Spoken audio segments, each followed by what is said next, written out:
Жол бойындағы асханада бір полицей тозаққа апарар жол атты жарыс ойынның автоматында ойнап отыр. Жақын маңда жас жұп Чарли мен Рейчел Лас-Вегасқа сапар алдында жеңіл тамақтануда. Олар ата-аналарынан жасырын түрде үйлену үшін жолға шыққан болатын. Сондықтан Чарли полицей олардың қашып кеткенін байқап қалады деп қорқады. Сол себепті олар тамақтанып болған соң кішкентай иті Бенді ертіп жолға қайта шығады. Алайда олар асханадан шыққан сәтте-ақ полицей мотоциклімен арттарынан ереді. Қуғындалудан сескенген Чарли басқа бағыттағы жолды таңдауға шешім қабылдайды. Ол жол қара шатқал деп аталатын жерге апарады. Полицей оларды аңдып жүрмегеніне көз жеткізгеннен кейін, Чарли бұл оқшау жерді пайдаланып, Рейчелмен романтикалық сәт өткізіп алғысы келеді. Бірақ Рейчел үйлену тойынан кейін өзіне аздап уақыт қажет екенін айтады. Чарли қанша қарсы болмаса да оның шешіміне келіседі. Олар сапарларын жалғастыра береді. Жолда соңғы мүмкіндік деген атауы бар ескі жанармай бекетіне тап болады. Бекетте Сэм есімді қарт адам тұрады.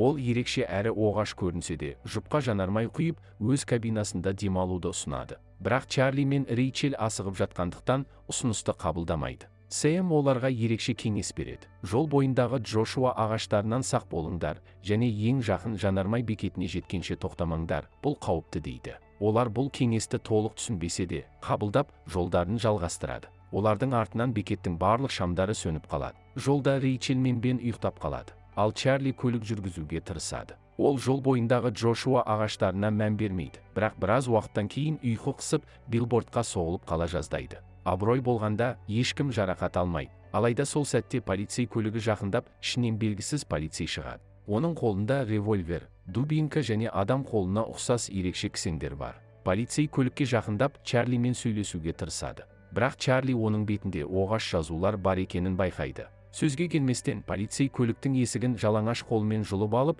Рейчелді сүйреп шығарады. Чарли мен Бен оны тоқтатуға тырысады. Бірақ полицей оларды оңай жеңіп, Рейчелді көлікке отырғызады. Рейчел алқасын жерге түсіріп үлгереді. Бірақ полицейдің қол қимылымен көлік есігінің тұтқасы жоқ болып кетеді. Осылайша Рейчел көлікпен бірге жоғалады. Бірнеше минуттан кейін Бен есін жиып, Чарлиді оятады. Чарли Рейчелдің атын атап, оны іздейді. Бірақ тек алқасын ғана табады. Басқа амал қалмағандықтан, ол Сэмнің бекетіне қайта оралып, полицейдің кім болғанын және жолдың неге қауіпті екенін сұрайды.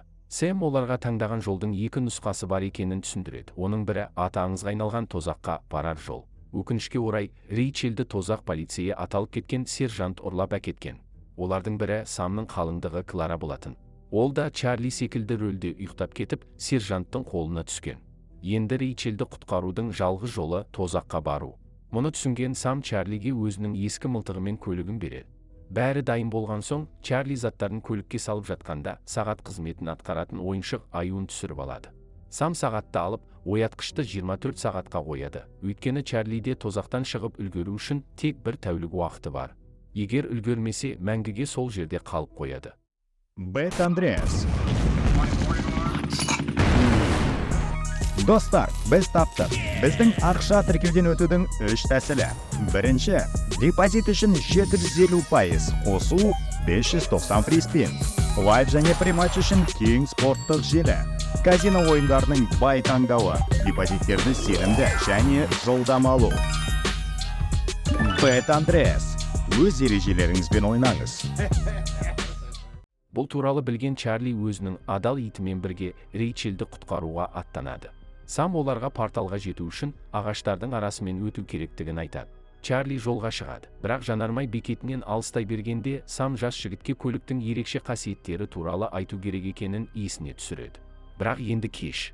Чарли Джошуа ағаштарының арасымен жүйткіп келе жатып, кенеттен пайда болған көлік тоқтауды бұйырады. Чарли көлікті тоқтатып, сержантқа оқ атуға дайындалады. Бірақ бұл жолы шынайы полицей көліктен шығады. Сол сәтте Чарли көлігін қайта оталдырып, артынан қуған полицейден қашады. Кенет жолдың ортасында портал пайда болады. Чарли порталдан өтіп кетеді, полицей артта қалады. Жігіт өзін шексіз шаң топырақ пен таулардан тұратын тозақтың ортасында көреді. Тозақтың ішінде Чарли барлау жасап жүргенде, сержант Рейчелді тозақтағы асханаға алып келеді. Мұнда азапталған жандар өздерінің тағамдарын күтіп отырады. Полицей Рейчелді білегіне кісен салып, есептегішке байлайды да өзі ыстық сусынға тапсырыс береді. Бірақ дәл осы сәтте полицейдің жаны пайда болып, оны мазалай бастайды. Ашуға булыққан сержант қаруын алып, оның жанын атып жібереді. Сол сәтте ол күлге айналады. Төңіректе орын алған шуыл кезінде Рейчел сержанттың алаңдағанын пайдаланып, оның сусындарын кісенге төгіп, өз-өзін босатып алады. Сосын ол асханадан шығып, шөл дала арқылы қашуға тырысады. Бірақ байкерлер тобының жетекшісі Ройс бастаған топпен қоршалады. Өкінішке қарай, Ройс Рейчелді сержантқа тапсырады, бірақ бұл үшін полицей оған қарыздар екенін анық көрсетеді. Бірнеше сағаттан кейін Чарли де асханаға жетеді, бірақ Рейчелді сержант әлдеқашан алып кеткен еді. Бұған қоса, байкерлер тобы оған шабуыл жасап, жетекшісі бұл жерге не үшін келгенін сұрайды. Чарли өзінің қызын сержанттың қолынан құтқаруға келгенін айтады. Оның батылдығына таң қалған Ройс оны жіберіп, жолын жалғастыруға мүмкіндік береді. Алайда ол ескерту жасайды. Егер Чарли тозақта өлсе, оның жаны мәңгілікке байкерлерге қызмет ететін болады. Чарли келісуге мәжбүр болып, жолға шығады. Байкерлердің арасында ол Самның қалыңдығы Клараға ұқсайтын әдемі қызды байқайды. Бірақ уақыт жоғалтуға болмайды. Сондықтан Чарли жылдамдықты арттырып, жол бойымен сержанттың көлігін табады. Ол көлікті қуып жетіп, оны тоқтатуға тырысады. Бірақ сержанттың көлігі өте мықты екен. Екеуі жарысты жалғастырады. Чарли қаруын шығаруға тырысқанымен, сержант жылдамырақ қимылдап, Чарлидің көлігіне оқ жаудырып, оны зақымдайды. Чарли жол шетіне тоқтауға мәжбүр болады. Ал сержант Рейчелді алып, Тозақ қаласына қарай кетеді. Өкінішке орай, Чарлидің көлігі күткеннен де қатты зақымданған болып шығады. Бір шамы сынған, ал май ағып жатыр. Чарли шөл далада көмек іздеуге шығады. Бірақ көліктен алыстап бара жатқанда, белгісіз біреу оның көлігін сүйреп бара жатқанын көреді. Чарли ұрыны тоқтатуға жүгіреді, бірақ ол өзін Бейзл есімді механикпін деп таныстырады. Оның жанында жұмбақ бір бала бар. Бейзл көлікті тастанды деп ойлағанын айтып, оны өзінің шеберханасында жөндеп беруге уәде береді. Чарли оның көмегін қабылдап, итімен бірге шеберханаға барады. Бейзл көлікті еш қиындықсыз жөндейді және бұл қызмет үшін ақы алмайтынын айтады. Чарли оның тым мейірімді болуына күмәнданса да, алғыс айтып, Рейчелді құтқаруға асығады. Алайда ол Бейзлмен бірге жүрген баланың көлік есігіне жабысып, жасырын түрде бірге кетіп бара жатқанын байқамайды. Бірнеше минуттан кейін олар Тозақтың бір бөлігіне жетеді. Мұнда жақсылық жасаған жандар қорқынышты түрде жазаланады. Сол жерде өзін адам деп таныстырған бала ақыры Чарлиге өзінің бар екенін көрсетіп, сержанттың Рейчелді қайда апарғанын білетінін айтады. Баланың итпенмен жылы қарым-қатынаста болғанын көрген Чарли оның көмегін қабылдайды. Жолда келе жатып, Чарли баладан баланың Тозаққа қалай түскенін сұрайды. Адам Чарли секілді әкесі жолда ұйықтап кетіп, сержанттың құрбаны болғанын, ал өзі Бейзлге берілгенін айтады. Чарли баланың да Тозақ полицейінің құрбаны екенін түсініп, Рейчелді құтқаруға және адамды тірілер әлеміне қайта алып шығуға уәде береді. Бала бұған қуанып, Рейчелді Хоффа деп аталатын түнгі клубқа апарғанын айтады. Чарли сол жерге жеткенде, баланы және иті Бенді көлікте қалдырып, қолына Самның мылтығын алып, клубқа кіреді. Клуб ішінде Чарли торға қамалған бірнеше қызды көреді. Оларды іздестіріп жүріп, ақыры Рейчелді табады. Ол Рейчелді босатпақ болады, бірақ сержант жақындап келеді. Чарли оған оқ атады, бірақ бұл көмектеспей. Қаруды қайта оқтап үлгермей жатып, сержант оны тоқтатып, бір тордың ішіне лақтырып жібереді. Соңында сержант Чарлидің мылтығын тартып алып, оған оқ атып жаралайды да, Рейчелді көлікке отырғызып, клубтан кетіп қалады. Чарлидің жағдайы ауыр екенін көрген адам оған көмекке асығады. Біраздан соң Бейзл келіп, оны құтқаруға болатынын айтады, бірақ бұл үшін адам шеберханадан қайта қашпауға уәде беруі керек. Бала келіседі, ал Бейзл адамның қолын Чарлидің жарасына қойып, жұмбақ сифырдың көмегімен оны емдейді.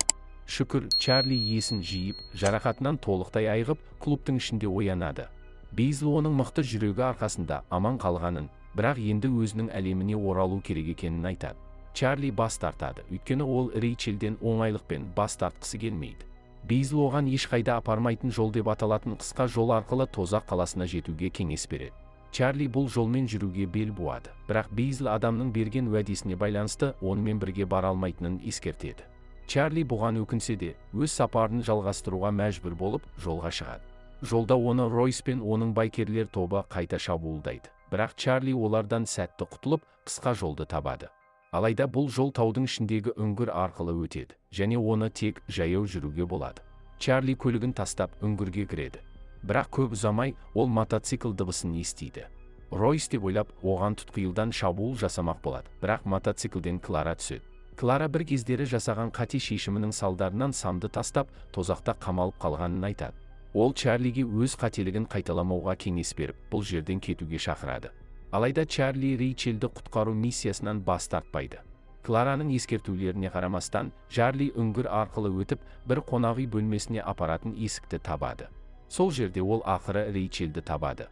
Ол төсекте байлаулы жатыр, бірақ Чарли оның мінез құлқы өзгергенін байқайды. Рейчел жігітімен романтикалық сәт өткізуге ұсыныс жасайды, бірақ Чарли сержанттың жақындап қалғанын сезеді. Бұл күдігі шындыққа айналып, тозақ полицейі бөлменің қабырғасын бұзып кіріп, шабуыл жасайды.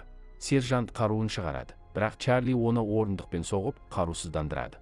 Дегенмен тозақ полицейі әлдеқайда күшті болып шығып, Чарлиді қабырғаға лақтырып жібереді. Сержант шешуші соққы жасауға дайындалады, бірақ Чарли жерден өзінің қаруын алып, сержантқа оқ атады. Дәл тиген оқ сержантты жойып жібереді. Осылайша Чарли Рейчелді құтқаруға мүмкіндік алады. Бірақ Рейчел бөлмеде қалып, романтикалық сәт өткізуге ынтық екенін көрсетеді. Чарли оның таныған Рейчел емес екенін түсініп, одан алыстайды. Осы кезде айнадан шындық ашылады. Рейчелдің кейпінде жасырынған Димон екені анықталады. Димон Чарлиге шабуыл жасайды. Чарли қарсыласуға тырысады, бірақ Димон оны орындыққа байлап, құйрығымен қысады. Соған қарамастан, Чарли қалтасынан пышағын шығарып, Димонның құйрығын кесіп тастайды. Осылайша ол өзін босатып, қаруын алып, монстрды өлтіреді. Димон төсек астында жасырылған құдыққа құлап, тозақтың тереңіне кетеді. Чарли бұл шайқаста жеңіске жеткенімен, қысқа жол тек елес болып шықты.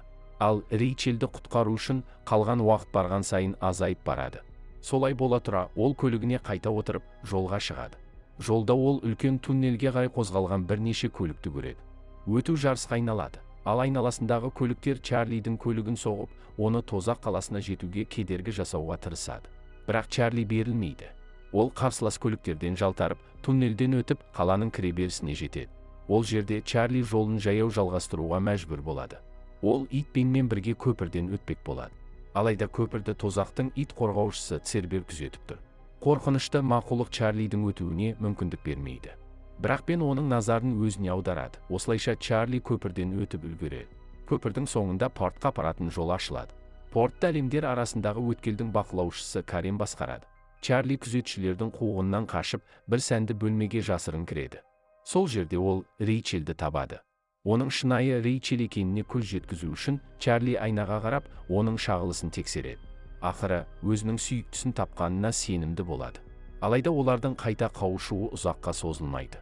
Олармен шайтанның өзі кездесіп, Рейчелді неке қию үшін ұрлап әкеткенін айтады. Шайтан Рейчелге Чарли ешқашан бере алмайтын сән-салтанатпен молшылық өмірін ұсынатынын айтады. Бірақ Рейчел бұл ұсыныстан бас тартып, Чарлиді шын жүректен сүйетінін және оның қасында өмір сүруді қалайтынын жеткізеді. Жұптың бірге болу үшін бәріне дайын екенін көрген шайтан оларға кетуге рұқсат береді. Бірақ бір шарт қояды. Олар артқа қарамауы керек, әйтпесе ешқашан еркіндікке жете алмайды. Екеуі бұл шартқа келісіп қашады. Бірақ шайтан бұл жағдайды мазақ етіп, өзінің шын бейнесін ашады. Ол Бейзл, механик болып шыққан. Бірнеше минуттан кейін Чарли мен Рейчел қаладан шығады. Бірақ оларды өткен күндердің қарғыс атқан жандары қоршай бастайды. Бақытына орай, Рейчел сержанттың көлігін тауып алады. Ол көлік есігінің тұтқасын қалай ашу керектігін еске түсіріп, екеуі ішіне кіреді. Сол сәтте сержанттың өзі де пайда болады, және олардың соңына түседі. Бірақ Рейчел көлікті тез арада іске қосып қашып кетеді. Екеуі туннел арқылы қашады, бірақ оның шығу жолы жоқ сияқты көрінеді. Дегенмен Рейчел жолды біледі, және мүмкіндігінше жылдамырақ жүруді талап етеді. Қыз тағы да дұрыс бағытты табады, ал көлік үңгір қабырғасынан ешқандай зақымсыз өтіп қаладан шығады. Чарли артынан қуған сержантты бөгіп қою үшін көлікке оқ атады. Осылайша олар Бенмен қайта қауышып, туннелдің шығуына қарай бет алады. Бірақ көп ұзамай көлік тозақ полицейінің бұйрығымен жұмысшылар тобы арқылы жөнделе бастайды. Чарли бұл сәтті пайдаланып, Бейзлдің шеберханасына барып, берген уәдесін орындап, адамды құтқармақ болады. Бірақ шеберхана орнында үлкен зәулім ғимаратты табады. Сол жерден Бейзл шығады, бірақ ол бұрынғыдан мүлде өзгеше көрінеді. Чарли адамды қайтаруға келгенін айтады, бірақ Бейзл, яғни шайтан, жігітті бұл жерден кетуге жібермейтінін ескертеді. Сол кезде Чарли шайтанға сайыс ұсынады, тозақ полицеймен жарыс ұйымдастыруды. Егер Чарли мен оның достары жеңіске жетсе, адам босатылады. Ал Чарли, Рейчел және Бен тірілер әлеміне қайта оралады. Бірақ егер тозақ полицейі жеңсе, адам мен Рейчел мәңгілікке тозақта қалады. Шайтан бұл ұсынысты қабылдайды. Өйткені ол тек асырап алған балаларды, мысалы, адам мен байкерлердің жетекшісі Ройсты ғана ұстаған. Ал Рейчелмен бірге ол өзінің нағыз мұрагерін дүниеге әкеліп, тозақ пен тірілер әлемін билеуге мүмкіндік алады. Келісім бекітіліп, Чарли мен шайтан бастапқы нүктеге бет алады. Олардың соңынан Ройс пен оның байкерлер тобы да жарысқа қатысуға келеді. Сол жерде Клара Чарлиден Самға өзінің жағдайының жақсы екенін хабарлауын өтінеді. Бәрі дайын болған соң Бейзіл Чарлиге тозақтан шығатын жолды көрсетіп, жарыстан бас тартуға мүмкіндік береді. Бірақ жас жігіт өзінің қызыл кепкасын киіп, бар күш-жігерін жинап, соңғы мақсатына қарай жүйітке жөнеледі. Бірнеше секундтан кейін тозақ полицейі де көлігімен жарысқа қосылып, шайқас басталады. Жарыс кезінде Ройс әкесіне қарсы шығып, өзін де тозақтан құтқаруға мүмкіндік беруін сұрайды. Бірақ шайтан одан бас тартып, оны әрқашан сәтсіздікке ұшыраған ұлы деп айыптайды. Ашуға булыққан Ройс әкесінің қателескенін дәлелдемек болып, Клараны ертіп, мотоциклін портқа қарай барынша жылдамдықпен айдайды. Ройс мотоциклінің жылдамдығын арттырып, тозақ полицейінің көлігін қуып жетеді. Сержант оған қаруын бағыттағанымен, Ройс оған қарыздар екенін еске салады. Сержант қаруын төмен түсіріп, Ройс Чарлидің көлігін қуып жетеді. Қолына қылышын ұстап, Ройс Чарлиді жарыстан бас тартуға және көлікті тоқтатуға мәжбүрлемек болады. Алайда Чарли бас тартпай, қаруын шығарады. Сол сәтте Клара соңғы сәттегі мейірімділікпен Ройстың бетіне мата жауып, мотоциклді басқаруын жоғалтады. Соның нәтижесінде екеуі жартастан құлап, Ройс өз қылышынан жарақат алады. Бір қауіп сейілгенімен тозақ полицейі әлі де бар және Чарлидің көлігіне жақындап келеді. Полицей Чарлидің көлігін соққылай бастайды, бірақ Чарли оған дәлдеп оқ атады. Соған қарамастан, сержант жойылмайды. Адам оның көзілдірігін қиратпайынша оны жеңу мүмкін емес екенін айтады. Чарли Рейчелге қаруын қайта оқтауды сұрайды, бірақ олардың тек бір ғана оқтары қалған. Оның үстіне тозақ полицейі бірнеше оқ атып, Рейчелдің оқтарды түсіріп алуына себеп болады. Қуғын күшейе түседі, ал тозақ полицейі Чарлидің көлігін бірнеше оқпен зақымдайды. Рейчел оқтарды іздеп жатып, орындық астынан көліктің құпия құрылғысын табады. Ол батырманы басып көліктің нитро жүйесін іске қосады. Бұл самның Чарлиге айтуды ұмытып кеткен ерекше қабілеті болатын. Осы арқылы көлік барынша жылдамдықпен қозғалып, Чарли, Рейчел, Бен және адам порталдан өтіп, тозақтан құтылады. Тозақтан шыққан соң топ тірілер әлеміне қайта оралады. Сол сәтте Чарлиді қуып жүрген полицей де жолда тұрған еді. Көргеніне сене алмай, полицей Чарлиді сол жерде тұтқындайды. Бірақ Чарли бұған мән бермейді, өйткені ең қиын нәрсе артта қалды деп ойлайды. Алайда қуаныш ұзаққа созылмайды. Бірнеше секундтан кейін тозақ полицейінің көлігі билборд арқылы өтіп, отқа оранған күйінде пайда болады. Сержант көліктен түсіп, монстрға ұқсайтын бейнесімен топқа қарай беттейді. Полицей оған қарсы мылтықпен оқ жаудырса да, еш нәтиже болмайды. Бір соққымен тозақ полицейі оны көлікке лақтырып жібереді. Кейіпкер Чарлиге жақындап, оның қолдарын кісендеп, мойнына қаруын бағыттайды. Сол кезде барлығы жоғалды деп ойлаған сәтте, Рейчел Чарлидің қаруын ұстап келіп, тозақ полицейінің көзілдірігіне дәлдеп оқ атады. Оның әлсіз тұсы жойылғаннан кейін, тозақ полицейі мыңдаған бөлшекке жарылып кетеді. Ақыры топ тозақтан толықтай құтылады. Бұл шайтанның өзін таң қалдырады. Осы шытырман оқиғадан кейін Рейчел мен Чарли ата-аналарының батасымен үйленіп, Бенмен бірге бақытты әрі сәтті өмір сүреді. Олар сондай-ақ адамды отбасымен қайта қауыштырды. Ал Сам болса, жанармай бекетінде өмір сүруді жалғастырып, жолдан өткендерге тозаққа апаратын жолдан аулақ болуды ескертіп тұрады. Ал сіз бұл фильм туралы не ойлайсыз? Пікірлеріңізді төменде қалдырыңыз. Егер видео ұнаса, лайк басып, арнаға жазылыңыз. Келесі кездескенше.